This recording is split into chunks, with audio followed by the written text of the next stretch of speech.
Halo, perkenalkan nama saya Susi Susyanti. Saya dosen DKV ITERA, mengampu mata kuliah Nirmana dalam prodi ini. Kemudian dalam kelas Nirmana, mata kuliah ini berisi dasar pengetahuan dan pengalaman serta praktek Nirmana 3 dimensi. Studi teori, ruang, dan prakteknya dilakukan dengan menggunakan berbagai bahan. Praktek mata kuliah ini merupakan eksplorasi bentuk ruang 3 dimensi dan sifat-sifat yang dapat diungkapkannya. Terdapat juga pada mata kuliah Nirmana ini CPL, CPMK, di mana CPMK ini mahasiswa diharapkan memiliki kemampuan dasar mengenai Nirmana 3 dimensi dan mampu melakukan eksplorasi material dan ruang dengan berbagai bahan. Metode dari mata kuliah Nirmana ini merupakan project based learning, memiliki kontrak kuliah, rubrik penilaian juga yang sudah disampaikan pada pertemuan pertama pada mata kuliah Nirmana 3 dimensi. Berikut merupakan penyajian kelas Nirmana dengan materi struktur garis.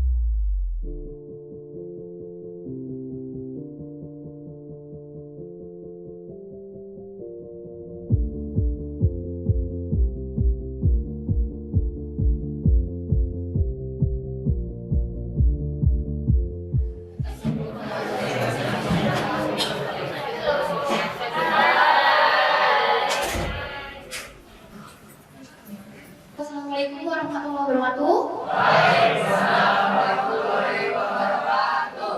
Pagi semua. Pagi. Oke, minggu ini merupakan minggu ke-8 ya. Masuk materi baru. Materinya seperti yang ada di depan, struktur garis. Namun sebelum kita masuk ke materi baru, seperti biasa, kita eval dulu tugas sebelumnya. Boleh dijelaskan proses kreatifnya seperti apa, silakan. Ini kalau konsepnya bikin dari gimana sih? Yang paling gede, terus nanti makin ke atas makin kecil itu. Prinsip apa yang dipakai? Ada yang bisa bantu prinsipnya apa yang dipakai? Unsurnya Nika. Oke. Apalagi? Angkat tangan dong. Segitiga. Ada lagi? Oke, kita ganti karya ya. Makasih Kak ya. Oke, bisa dijelaskan Kak? Silakan. Dari unsur prinsip yang dipakai. Untuk Nirmana 3 kali ini saya pakai unsur bentuk dasarnya segitiga, tapi untuk bidang bawahnya itu saya bikin jadi persegi panjang gitu, terus dilipat-lipat dan jadinya segitiga panjang ini. Nah, untuk warnanya ini saya pakai lebih dari 5 warna sebenarnya. Iya. Karena kalau misalnya dipakai cuma warna kuning aja itu kayak kurang menurut saya. Kemudian untuk bentuknya ini saya disaranin sama staff untuk mirroring karena awalnya saya cuma buat yang sebelahnya, jadi menurun gitu. Oke. Menurut teman-teman di sini, kalau dikasih nilai berapa? 100 apa 30? 101, nggak boleh. 1 buat saya. Oke, terima kasih Kak Risma, silakan duduk. Tepuk tangan. Kita masuk ke materi ketiga ya. Materi ketiga, pertanyaannya, bawa nggak yang di PR kan kemarin? Bawa. Udah dibagi kelompoknya ya? Awas aja kalau beda kelompoknya. Diminta beri apa? Dapatnya apa? Oke. Kita masuk ke struktur garis. Ya kurang lebih kalian akan membuat seperti ini. Yang di depan. Oke. Saya tidak bosan-bosan akan menjelaskan kembali apa itu prinsip, apa itu unsur, ya. Karena itu akan selalu ditanya. Ya, apa itu prinsip, apa itu unsur? Di sini kayak random, acak, ada elemen, ada prinsip, atau ada unsur, ada prinsip itu sama aja. Saya mau tanya, ada yang bisa nyebutin mana aja elemen desain yang ada di depan? Mana aja? Itu ada berapa tuh? 12. ada 12 di depan. Mana yang merupakan elemen desain? Siapa tadi namanya? Karisma. Oke. Bentuk, tipografi, warna, balance, sama harmoni. Kurang tepat. Dari 5, 3-nya benar, yang 2 salah. Ada lagi? Angkat tangan. Garis, warna, balance, tekstur, tipografi. Apa tadi lagi? Garis, balance, warna, tekstur, tipografi. Kurang tepat, salah satu. Line, shape, color, tekstur, sama tipografi. Oke, 100. Ya, jadi elemen sama prinsip itu tentu beda ya teman-teman. Nih, ada 5. Ini adalah elemen atau unsur. Ada garis, warna, bentuk, tekstur, tipografi. Itu adalah unsur. Unsur ya, unsur. Untuk membuat sebuah karya mau 3D mau 2D itu pakai unsur. Untuk mengkomposisikannya menggunakan prinsip. Prinsipnya adalah yang tidak saya ingkari. Itu prinsip.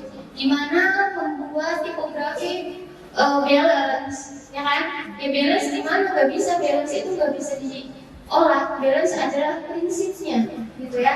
Kemudian harmoni juga ya adalah prinsip bagaimana membuat bentuk dan garis memiliki warna dan tekstur itu harmoni, ada aksen gitu ya. Itu adalah prinsip. Perlu diingat ya teman-teman, jangan sampai ini kan masih TPB ya, mata kuliah dasar yang kita pelajari juga dasar-dasar desain. Kalau teman-teman lupa dasar desain, ya saya khawatir gitu ya, khawatir teman-teman menjadi sarjana desain yang buta akan unsur dasar yang akan kalian olah gitu ya. Oke, sampai sini semoga teman-teman kembali lagi saya ingatkan dan mengingat gitu ya, karena akan selalu dipakai. Bukan untuk mata kuliah ini aja, baru mata kuliah selanjutnya. Pertanyaannya, kenapa garis? Yang tadi saya jelaskan berulang kali, elemen dan prinsip, kenapa garis? Kenapa sih? Sepenting apa sih garis ini? Ada yang bisa jawab? Dari karya yang ada di meja kalian, ada unsur garisnya nggak? Ada ya. Itu basic banget gitu. Untuk membuat shape aja, dia kan perlu garis ya. Gabungan dari berbagai garis. Lebih indah lagi kalau dikasih warna, punya tekstur, gitu ya. Itu. Dan perlu, ya ini yang tadi saya jelaskan. Lebih simpelnya saya itu suka gini. Untuk menjadi seorang desain, kadang kan punya klien ya. Kita ngobrol sama klien kita masih brief ke kita, kemudian mintanya apa, terus kita mencoba untuk mencapai ekspektasi mereka, kan? Seminimal mungkin kita mampu gitu. Lebih bagusnya ya optimal dari apa yang diminta oleh klien, ya kan? Nih, aku bikinnya singkatkan aja ya, aspek. Jadi biar mungkin kalian bisa mengingat. Kalau bisa mengingat, ekspresi visual, garis itu bisa mengekspresikan nggak? Bisa ya. Garis mbak pertama yang tadi ke depan sama garis mbak yang kedua, menurut kalian sama nggak moodnya, feel-nya? Beda ya, karyanya itu beda. Struktur visual, strukturnya pun beda ya. Masing-masing karya punya struktur yang bermacam-macam. Ada yang kuat di bawah, di atas lemah. Ada yang seolah-olah di tengahnya hampir habis. Yang ini nih, yang ini hampir habis. Ke atasnya gede lagi gitu. Itu macam-macam. Kemudian ada pengarah. Kenapa pengarah? Garis kalian kalau di jalan itu kan ada banyak arah jalan ya, kayak panah kanan, panah kiri, rambu-rambu lalu lintas ya. Itu pengarah. Tergantung lainnya gitu. Dia akan runcing kemana, itulah arahnya, penunjuk arah. Ada yang lurus, ada yang bergelombang. Kemudian selain pemarah juga estetik. Kita di ranah seni rupa dan desain. Nggak cuma fungsi, tapi kita menyisipkan keindahan di situ. Ya. Yang terakhir, ya sesuai dengan prodi kita. Prodi kita apa? Jadi yang kita pelajari semua itu ya untuk mengkomunikasikan visual gitu ya, dengan bentuk visual dengan mau 3D mau 2D. Itulah komunikasi cara kita, cara anak desain komunikasinya dengan visual gitu ya, mau 2D mau 3D seperti itu. Oke, kalau sudah mencapai 5 aspek ini, insya Allah kalian bisa mencapai keinginan klien gitu ya. Teman-teman setelah sebelumnya kita belajar dengan tekstur yang licin ya, terus transparan, terus tipis gitu ya. Kita beralih ke struktur yang sangat kuat. Bawa semua? Susah deh. Coba angkat tangan yang kelompok tusuk sate. Oke, terima kasih. Yang tusuk gigi.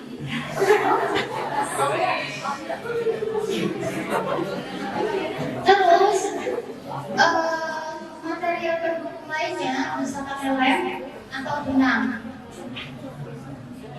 Benang bisa, tapi hari ini untuk kita asistensi modul pakailah lem juga, ya. Kemudian seperti biasa, saya kalau kasih material baru, saya minta ke kalian untuk memahami karakter itu. Ajak ngobrol selusuk sate. Halo, kamu sekuat apa sih coba patahin? Halo, kamu sekuat apa sih coba bakar? Ya, ajak ngobrol materialnya. Pertama, sebelum diajak ngobrol, dilihat dulu, ya. Dilihat dulu sifat dan karakternya. Pertama, warna. Dia punya warna nggak tusuk sate? Meskipun warnanya nggak kontras ya, tapi yang di gelap ada terang, ya kan? Ada yang coklatnya gelap, ada yang coklatnya terang. Tergantung pada material bambu atau kayu yang dipakai di produksi mereka. Kemudian ada ukuran enggak? Ya, ada ukuran nih, beda-beda. Tusuk sate tentu lebih panjang daripada tusuk gigi, ya. Dan macam-macam juga. Ada tusuk sate yang dia pipi ya, ada ya, yang pegangannya tuh pipi. Ada juga tusuk gigi yang lencingnya cuma satu, ya. Beda-beda, ada panjang, ada pendek. Ada juga pipi ya, tebal, medium yang tebalan. Terus sifatnya mana yang nggak tajam? Oh beda ya, kalau stick es krim kita lagi makan es krim gitu ya. Terus coba setelah kita amati dengan indera penglihatan kita beranikan diri untuk megang, ya. Kita pegang si material baru yang kita akan eksplor hari ini. Dia punya kekerasan yang relatif tinggi, tapi juga bisa rendah tergantung siapa yang memegang, ya. Fleksibilitasnya rendah. Dia harus ada perlakuan khusus, misalkan di steam dulu, baru dia bisa dilumpuhkan gitu ya. Kalau dia bangun, itu bisa. Mudah patah, coba deh pegang satu yang kebetulan ada di atas meja kalian, si gigi atau es krim, patahin satu. Mudah patah kan? Coba, banyak patah ya. Pakai satu tangan bisa nggak?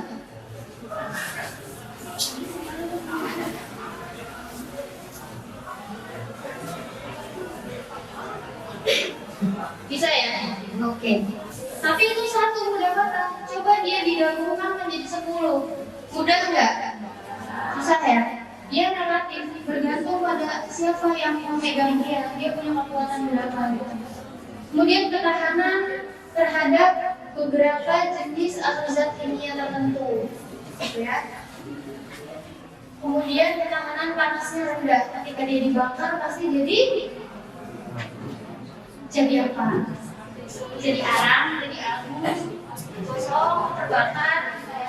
Karena dia materialnya alam, kayu gitu ya. Oke, sebelum lanjut, satu orang dong yang es krim. Punya es krim. Bisa dijelasin nggak dari yang ada di depan? Dia punya warna seperti apa? Warnanya warna kayu. Oke, Ukurannya dia nggak panjang nggak pendek juga. ya. Sedang. Oke. Itu jadi lurus. Sifatnya tumpul. Dia tertinggal paling tumpul. Oke. Terus apa lagi? Kekerasannya relatif tinggi juga. Tapi tergantung ada sedikit tipis juga. Oke, yang kalau beli ini ukurannya berapa kalau beli?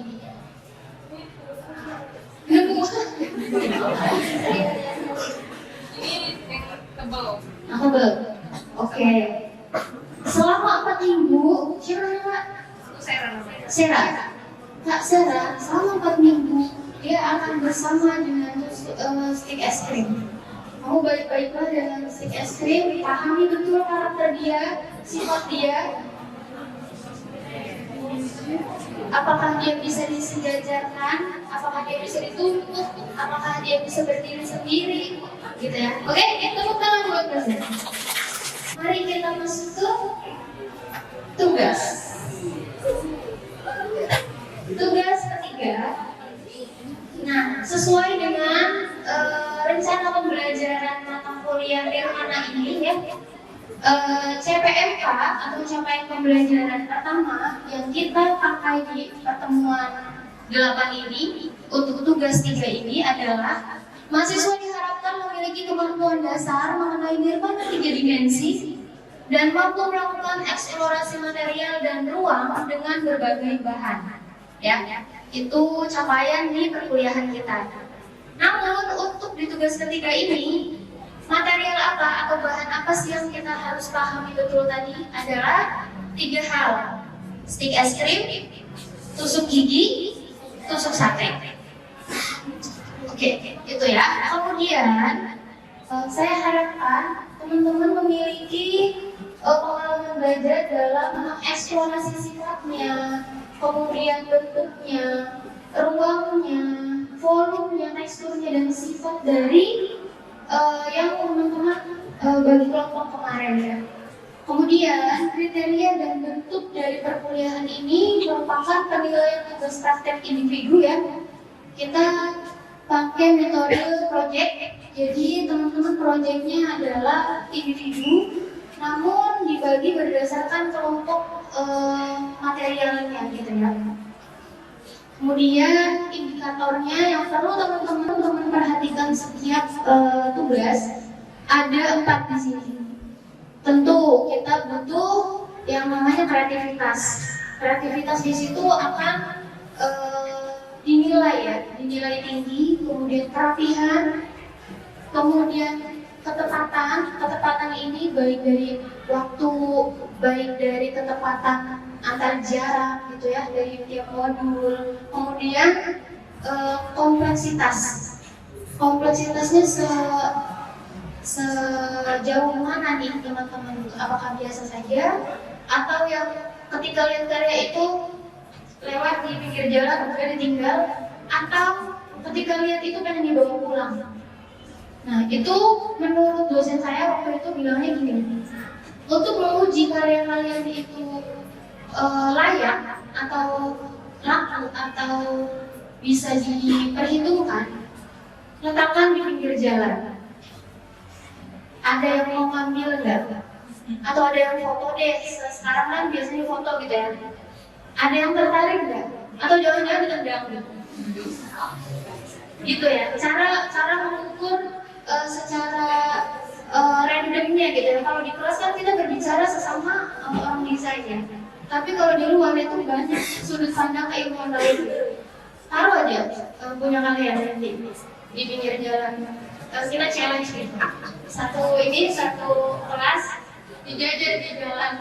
Ya pasti bakal dilihat ya karena banyak masif. Tapi kalau satu, perhatiin deh yang bentuknya kayak kristal, ditaruh di sedikit bebatuan gitu ya, pasti mereka akan melihat gitu ya, ini ada warna.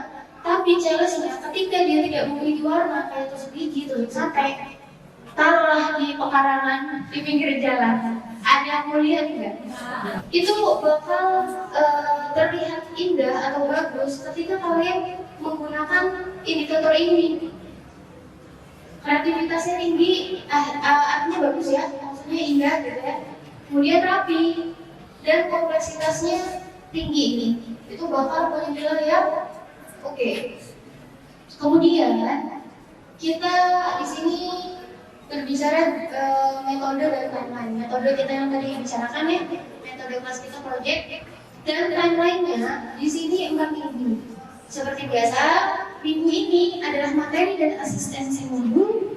Kemudian minggu 9 asistensi komposisi, minggu 10 juga sama.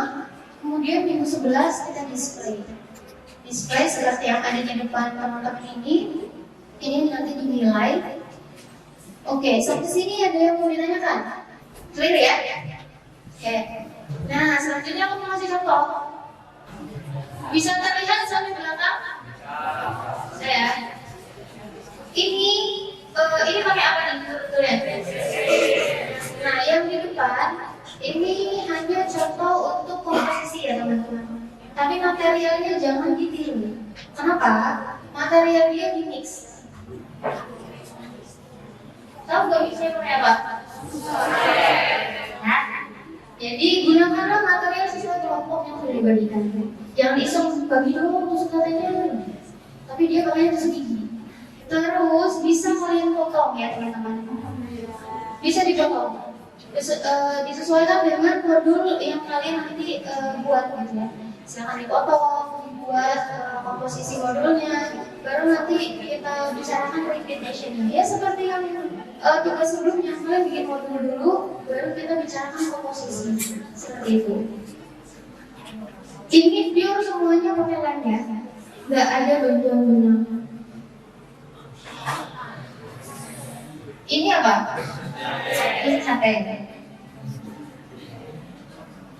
Gitu ya. Dan ini juga bagian dari contoh yang komposisinya aja yang saya beritahu gitu ya. Karena jangan tiru full persis kayak gini, apalagi ini nggak rapih ya. Dia dipatahin bukan dipotong. Ya, perhatikan nanti ketika mau motong-motong kayu ya, pakai cutter gitu ya, yang rapi. Mungkin kalau modul nggak apa-apa lah, karena buru-buru gitu ya.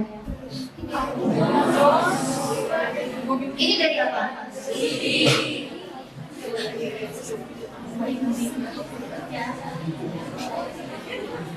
Dia unsurnya satu, unsurnya apa? Saya tanya balik lagi ayo, unsurnya apa?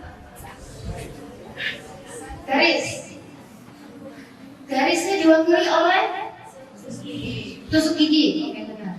Prinsip yang dia pakai adalah mengulang, ya.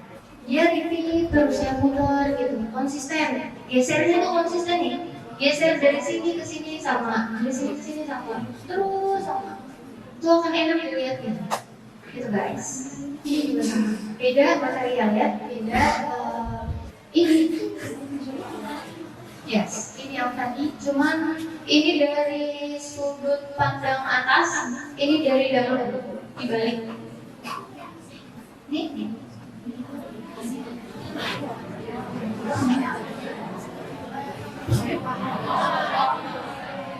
Jangan pakai itu ya, kita nggak bikin wadah kue atau pakai kue ya. Kita nggak membentuk benda konkret yang kita gunakan gitu, bukan fungsional. Kita masih mengolah bentuk dasar, kita pahami semua unsur-unsur dasar yang sebelumnya kita belajar tinggi gitu ya, garis, titik, warna, bidang, bentuk. Sekarang kita belajarnya sama, unsurnya sama, tapi beda menjadi bentuk 3D gitu ya. Itu. Ini akan melatih kepekaan kalian terhadap sifat-sifat dari unsur dasar. Itu. Modul pertama yang harus diasistensikan, silakan teman-teman bikin 5 modul. Size-nya bisa disesuaikan ya kan, kalian udah melewati 2 tugas ya. Ya standar segitulah kodenya. Coba-coba bikin. Belum tentu asistensi pertama langsung ACC. Suruh bikin lagi sampai habis tusuk gigi, sampai habis tusuk sate. Gitu ya teman-teman, siap ya? Paham? Oke, terima kasih kelas. Saya lanjutkan ke studio ya. Studio di mana kita akan asistensi. Saya akhiri, saya mohon maaf jika ada salah kata. Kita ketemu lagi pekan depan. Terima kasih. Wassalamualaikum warahmatullahi wabarakatuh.